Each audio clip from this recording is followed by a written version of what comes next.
Karate kid ഫ്രാഞ്ചൈസിയിലെ ഏറ്റവും പുതിയ പടം ദ കരാട്ടെ കിഡ് ലെജൻഡ്സ് സംവിധാനം ചെയ്തിരിക്കുന്നത് ജോനാഥൻ എന്ത് വിസിൽ എന്തോ ഒരു വിസിൽ അപ്പോൾ നമ്മുടെ ജാക്കി ചാൻ ഉണ്ട്. അങ്ങനെ കാണുമ്പോൾ തന്നെ നമുക്കൊരു ഒരു പൈസ വർത്താണ്. അങ്ങനെ കാണാൻ വേണ്ടി മാത്രം ഈ പടത്തിന് പോകും. ബാക്കിയൊക്കെ സെക്കൻഡറി ആണ്.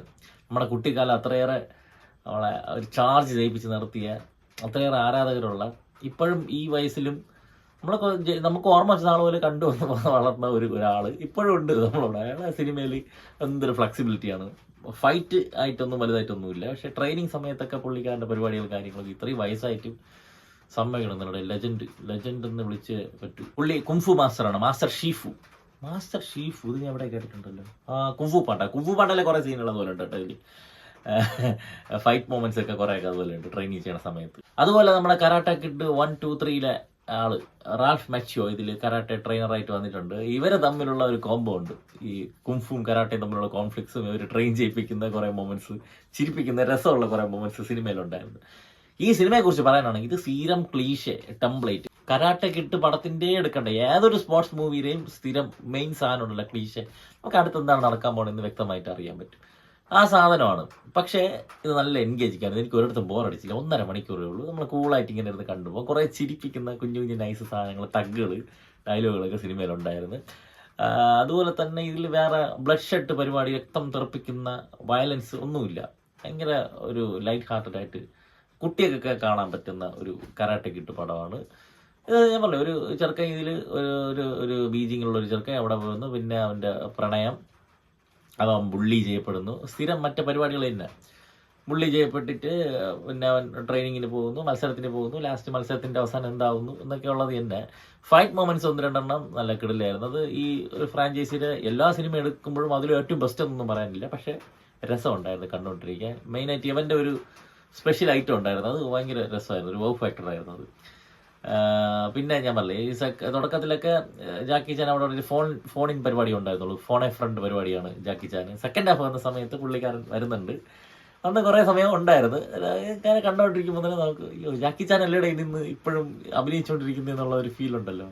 അതൊരു സുഖമുള്ള ഒരു അനുഭവമായിരുന്നു. അങ്ങനെ കുറേ തമാശകളുണ്ടായിരുന്നു ആസ് യൂഷ്വൽ. അങ്ങനെ പറഞ്ഞില്ലേ, ട്രെയിനിങ്ങിലെ കുറേ പരിപാടികളുണ്ടായിരുന്നു. അതിൻ്റെ കൂടെ തന്നെ നമ്മുടെ മച്ചിയോ അണ്ണൻ കൂടി ചേരുമ്പം സംഭവം കളറായിട്ടുണ്ട്. ക്ലൈമാക്സ് ഫൈറ്റ്സ് നന്നായിട്ടുണ്ടായിരുന്നു. എഡിറ്റിങ് ഇപ്പോൾ ഗെയിമിലൊക്കെ സ്കോർ കാണിക്കുമ്പോഴത്തെ ഒരു പാറ്റേൺ വെച്ചിട്ടാണ് ഇതിൻ്റെ ഫൈറ്റൊക്കെ കൊണ്ടുപോയിരിക്കുന്നത്. നല്ല രസമായിരുന്നു. അങ്ങനെ ഫാസ്റ്റായിട്ട് തന്നെ കട്ട് ചെയ്ത് പോയിട്ടുണ്ട്. വളരെ ഫാസ്റ്റായിട്ട് സിനിമ മുന്നോട്ട് പോകുന്നുണ്ട്. നമ്മളെ സ്റ്റോറിയുടെ കേസ് നോക്കിക്കഴിഞ്ഞാൽ ടെംപ്ലേറ്റ് ക്ലീഷേ പരിപാടി തന്നെ. വേറെ ഒന്നുമില്ല, വേറെ പുതുമയെന്നൊരു സാധനമില്ല ഈ പടത്തിൽ.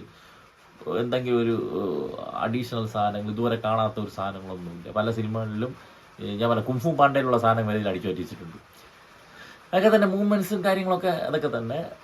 എന്നാൽ സീനൊക്കെ ഭയങ്കര ഒരു നെക്സ്റ്റ് ലെവൽ സാധനങ്ങളോ ഒരു ട്വിസ്റ്റോ അങ്ങനെ ഒന്നുമില്ല. നമുക്ക് ഇങ്ങനെ കൂളായിട്ട് മനസ്സമാധാനത്തോടെ കണ്ടു തീർക്കാൻ പറ്റും. എനിക്ക് കണ്ടതിൽ നഷ്ടബോധം ഒന്നുമില്ല. ജാക്കി ചാനെ കാണാൻ പറ്റി. എനിക്ക് ബോറടിച്ചില്ല. സാധാരണ ഇതുപോലത്തെ പടങ്ങൾ വരുമ്പോൾ കുറേ നേരം കണക്കണോണ സംസാരം വരുമ്പോഴേക്കും എനിക്ക് ലാഗ് അടിക്കും. എനിക്ക് അങ്ങനെ നല്ല ഇൻട്രസ്റ്റിംഗ് ആയിട്ട് ഞാൻ കണ്ടുകൊണ്ടിരുന്നു. അതുകൊണ്ട് തന്നെ എനിക്കൊരു വർത്ത് പടമായിട്ട് തോന്നി. നിങ്ങൾ കരാട്ടെ കിഡ് പടങ്ങളൊക്കെ ഇഷ്ടപ്പെടുന്ന ആളാണെങ്കിൽ നിങ്ങൾക്ക് തീർച്ചയായിട്ടും ട്രൈ ചെയ്ത് നോക്കാം. അല്ലാതെ ഒരു വലിയൊരു തിയേറ്റർ എക്സ്പീരിയൻസ് ഗംഭീര സാധനം കാണണമെന്ന് കൊണ്ടുപോയി കഴിഞ്ഞാൽ ഒരു തേങ്ങയില്ല അതിനകത്ത്. അതാണ് എനിക്ക് കരാട്ടെ കിഡിനെ കുറിച്ച് പറയാനുള്ളത്.